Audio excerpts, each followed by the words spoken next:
High विजय, हामी कहाँ थियौँ अघि? कहाँ छौँ सर? कस्तो छ गर्मी बाहिरको? बब्बाल है, पब्लिक दुःख हो। बस फेसबुकमा टिकटकमा फोटो हालेर उनीहरू सम्झिन्छन् राम्रो छ, इन्जोय छ भन्छन्। म्याक्सिमम युएमा लाइफ जिउनुको लागि, सहज हुनुको लागि म्याक्सिमम कति सेलरी भयो तपाईँलाई पुग्छ? म्याक्सिमम 4500 4500 5000 तपाईँलाई इनफ हुन्छ? रुम रेन्ट, बस्न, खान, ट्रान्सपोर्टेसन, अनि अब साथीहरूसँग इन्जोय हुन्छ। 4500 5000 भएपछि इन्जोय इनफ हुन्छ? इनफ हुन्छ हो। तपाईँलाई कस्तो लाग्यो युएमा? युएमा मलाई फर्स्ट टाइम हो।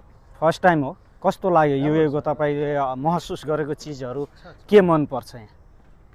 मलाई के मन पर्छ दाइ? के मन पर्छ दाइ? तपाईँलाई युएमा फेभरेट तपाईँको के हो? युएको फेभरेट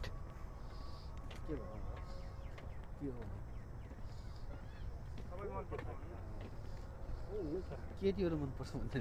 केटीहरू मनपर्छ? है बोका रहेछ यार तिमी त लास्ट यार।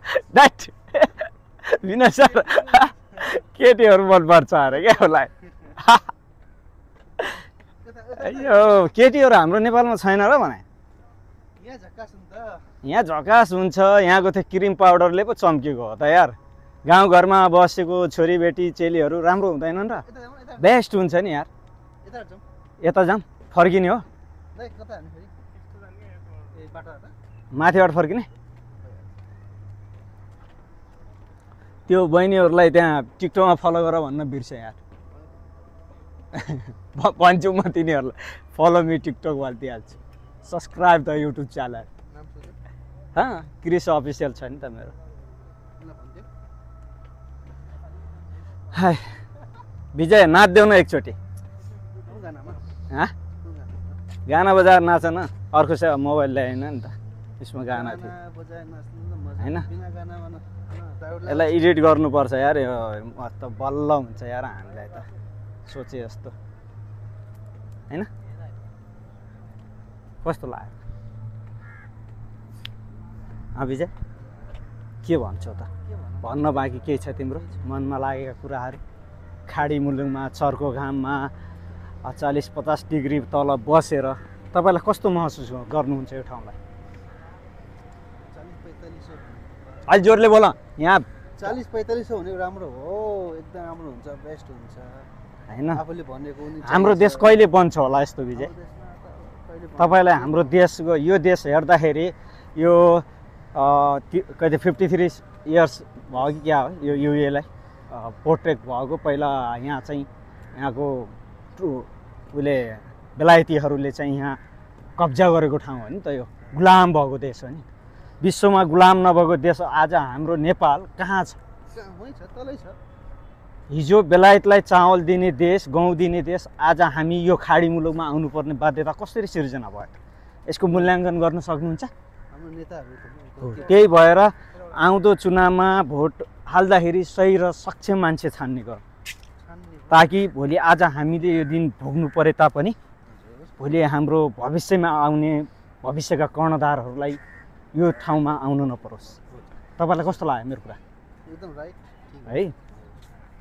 त्यही भएर त्यही चोरहरूलाई त्यही ठेगानमा लगाउनुपर्छ आउँदो चुनावमा।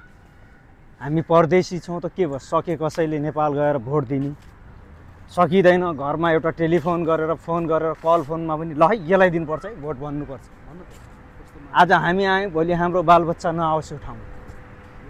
भविष्य आफ्नो देशभित्रै देख्नुपर्छ। देश बनाउने उभा खाडीमा छ अनि बुढापाकाले के गर्नु?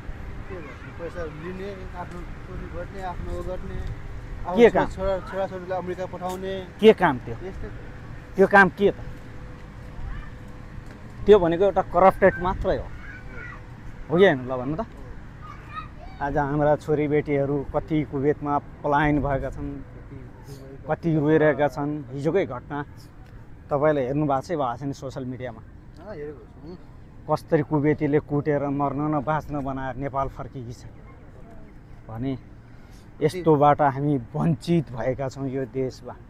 हाम्रो देशबाट जागिर रोजगारी नपाएर यही 30-40 हजार कमाउन हामी यहाँ आउनुपर्छ।